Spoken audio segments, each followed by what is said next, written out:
Iya, dalam hadis yang diriwayatkan oleh Imam Ibnu Majah, memang ada hadis yang menjelaskan syafaati li ahlil kabair min ummati. Ya, syafaatku nanti akan diberikan juga bagi ahlul kabair, orang-orang yang melakukan dosa besar. Dan dalam hadis yang diriwayatkan oleh Imam Bukhari dan Muslim, ada hadis yang menguatkan hadis ini. Ya.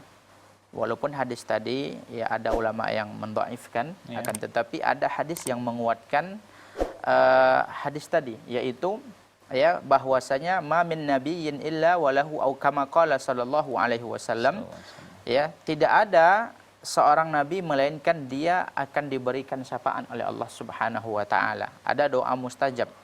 Kemudian Rasulullah menyebutkan fata'ajjala kullu nabiyyin da'watahu. Maka setiap nabi mereka telah mengambil doa mustajab mereka.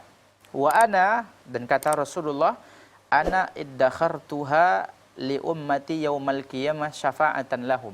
Dan aku simpan, aku tahan dulu doa mustajabku ini, belum aku ambil dan aku tahan sampai datang hari kiamat agar aku berikan kepada umatku dalam bentuk syafaat. Ya, jadi Rasulullah masih menyimpan itu semua. Ya, syafa'atan li ummati liman mata minhum. Sebagai syafaat bagi umatku, bagi orang yang meninggal wala yusyrik billahi syai'ah, dan mereka tidak melakukan perbuatan syirik. Jadi zahir hadis ini menjelaskan kepada kita bahwasanya Rasulullah Shallallahu alaihi wasallam pada hari kiamat nanti juga ya bisa memberikan syafaat kepada ahlul kabair, orang-orang yang melakukan dosa besar. Ingat, akan tetapi maksud hadis ini tidak ya melegalkan, ya tidak melegalkan dan meringankan perkara dosa besar.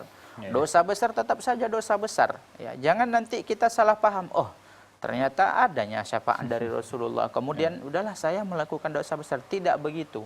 Ya, jangan Anda memahami hadis ini seperti ini. Ya, ini pemahaman yang tidak tepat. Hadis ini menjelaskan bagaimana syafaat Rasulullah tersebut, ya, dan syafaat itu ada syaratnya. Ya, yang pertama, ridallahu iznullah lisyafi an yashfa. Yang pertama adalah izin dari Allah bagi orang yang memberikan syafaat untuk memberikan syafaat. Jadi Rasulullah tidak bisa memberikan syafaat kecuali dengan izin Allah. Yang kedua, ridallahu anil masyfu', keridhaan Allah kepada orang yang diberi syafaat. Kalau Anda sengaja terus melakukan dosa besar, kemudian Anda berdalil dengan hadis tadi, ya, nanti toh juga dapat syafaat. Belum tentu. Apakah perbuatan yang Anda lakukan itu diridai oleh Allah? Tentunya tidak. Jadi ya jangan salah paham terhadap hadis ini. Jadi wallahu alam. Itu yang dapat saya jelaskan.